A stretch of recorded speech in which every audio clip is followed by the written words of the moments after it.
বাংলাদেশের মেয়েদের জীবন অনেক কঠিন, অনেক। সেখানে মেয়েরা যদি একটু স্মার্ট না হয়, একটু বুদ্ধি চর্চা না করে, আজীবন দাসত্ব তাদের মেনে নিতে হবে। সেটা দেশে হোক বা দেশের বাইরে কিছু এসে যায় না। একটাই বাঁচার উপায়, তা হলো স্বনির্ভরতা, নিজের যোগ্যতা। পাপা কি পারি কিংবা হাজব্যান্ড কা কুইন আপনার যোগ্যতা নয়, ওটা আপনি অর্জন করেননি। পাপাও সারা জীবন থাকে না, আর আজকে আপনার জান কালকে অন্যের ফুসফুস হয়ে যেতে 2 সেকেন্ডও নাও নিতে পারে। আল্লাহর হস্তে এই পুতু পুতু চিন্তাগুলো ফেইরি টেইলের বইয়ের ভাঁজে শুকাতে দেন। বাস্তবতায় আসেন।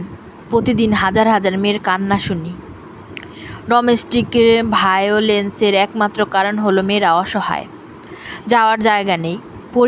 পরিবার মান সম্মান নিয়ে ভাবে, নিজের মেয়েকেই সাপোর্ট দেয় না। প্রতিদিন ফিজিক্যালি মেন্টালি অসংখ্য মেয়ে অ্যাবিউজড হয়। হাজব্যান্ডের অ্যাডাল্ট্রি মেনে নিতে বাধ্য হয়।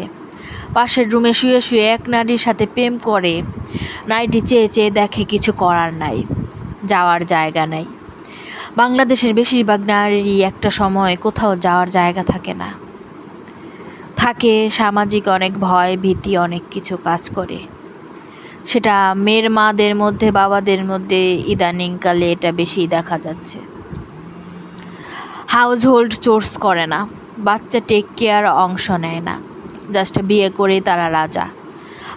মায়েরা তাদের ছেলেদের শেখায় না যে এতদিন যে অত্যাচার সে সহ্য করে এসেছে, সেটা যেন তার ছেলে অন্য নারীর সাথে না করে।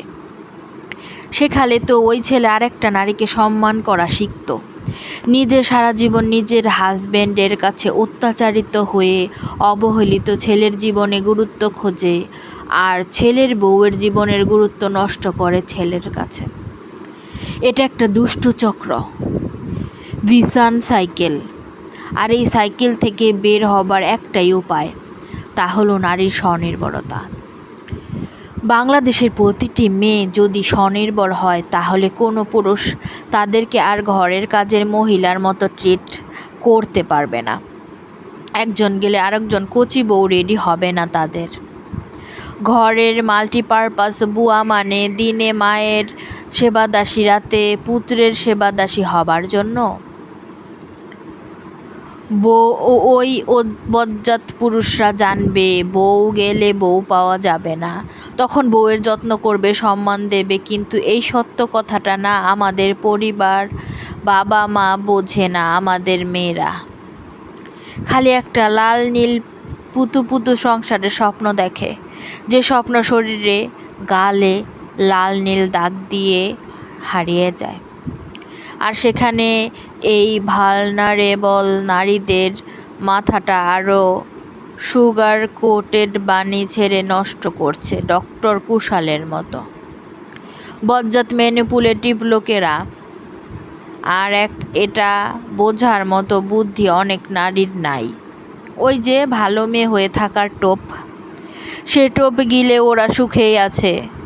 মনে রাখবেন, যে মানুষ আপনার স্বনির্ভরতার অন্তরায়, আপনি বাইরে গেলে স্বনির্ভর হলে সে মানুষের কোথাও না কোথাও লস, কোনো না কোনো সুবিধা থেকে সে বঞ্চিত।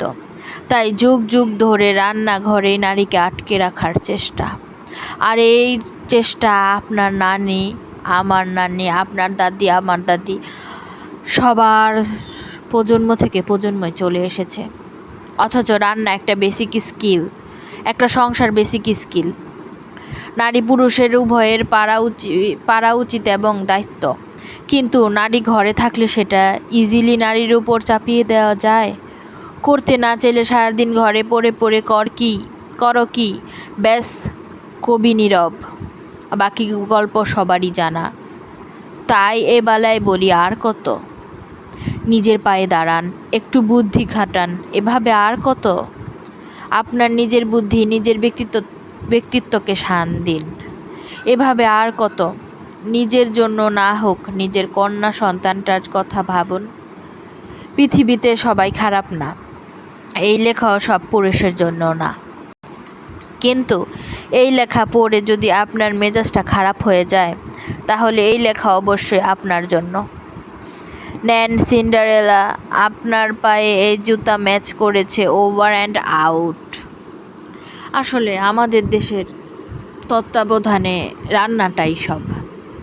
আপনি একদিন রান্নার কাজে হাত দিতে পারবেন না, বা রান্নার কাজে আপনি হেল্প করতে পারবেন না, কিন্তু বসে বসে খেতেও পারবেন না। বসে বসে খেতে গেলে আপনাকে একটা না 10টা কথা শুনতে হবে।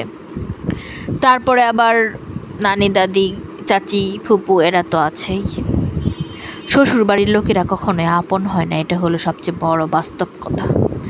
আবার মার বাড়ির লোকেরাও যে সবাই আপন হবে তা কিন্তু নয়। তাই শ্বশুর বাড়ির কারো কথায় কান দেওয়া যাবে না। তারা বলতেছে বলতে দিন, তারা বলতেছে শুনুন, বুঝুন একটা মানুষ কেমন খারাপ হতে পারে। কারণ সে তো খারাপ হবেই, তার সাথে তো আপনার কোনো রক্তের সম্পর্ক নেই, তার সাথে তো আপনার রক্তের কোনো বাঁধন নেই, সে তো খারাপ হবেই। তাই নিজেকে জানুন, নিজেকে চেনুন, নিজেকে স্বনির্ভরভাবে গড়ে তুলুন।